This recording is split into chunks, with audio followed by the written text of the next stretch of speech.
ਇਹ ਹੁਣ ਮੀਰਮ ਦਾ ਗੱਲ ਦੇਖ, ਇਹ ਹੁਣ 20 ਟੈਂਪਰੇਚਰ ਰੂਮ ਦਾ ਵਾ, 19 ਆਪਣਾ ਦੱਸਣ ਡਿਆ ਵਾ ਜਿਹੜਾ ਆਪਾਂ ਤਾਂ ਮਸ਼ੀਨ ਦਾ ਰੱਖਿਆ।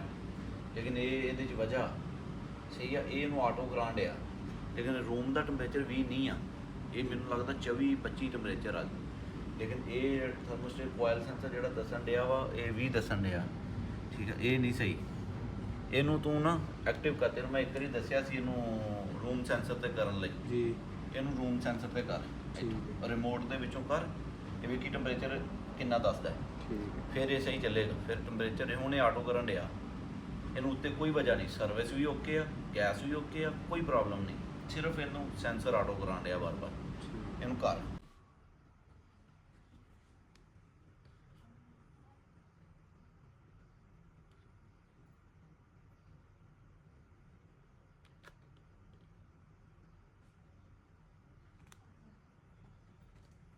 ਕੁਛ ਨਹੀਂ ਹੋ ਰਿਹਾ। ਇਕੱਠੇ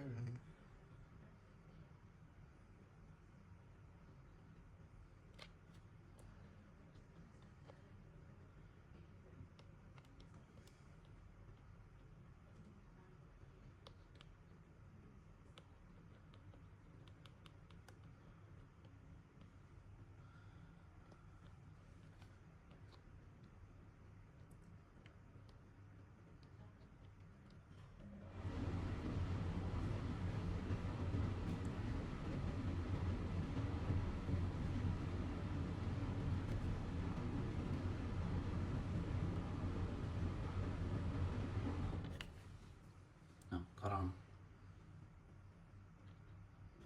ਦੇਖ ਕਿੰਨਾ ਫਰਕ ਪੈ ਗਿਆ। ਹਾਂ ਜੀ, ਪਹਿਲਾਂ 20 ਸੀ, ਹੁਣ 24 ਹੋ ਗਿਆ। ਹੁਣ ਠੀਕ ਆ। ਹਾਂਜੀ, ਹੁਣ ਬਿਹਤਰੀਨ ਹੈ। ਪਹਿਲਾਂ 20 ਸੀ, ਹੁਣ 24 ਹੋ ਗਿਆ। ਲੱਗ ਗਿਆ ਪਤਾ ਫਾਲਟ ਕੀ ਸੀ?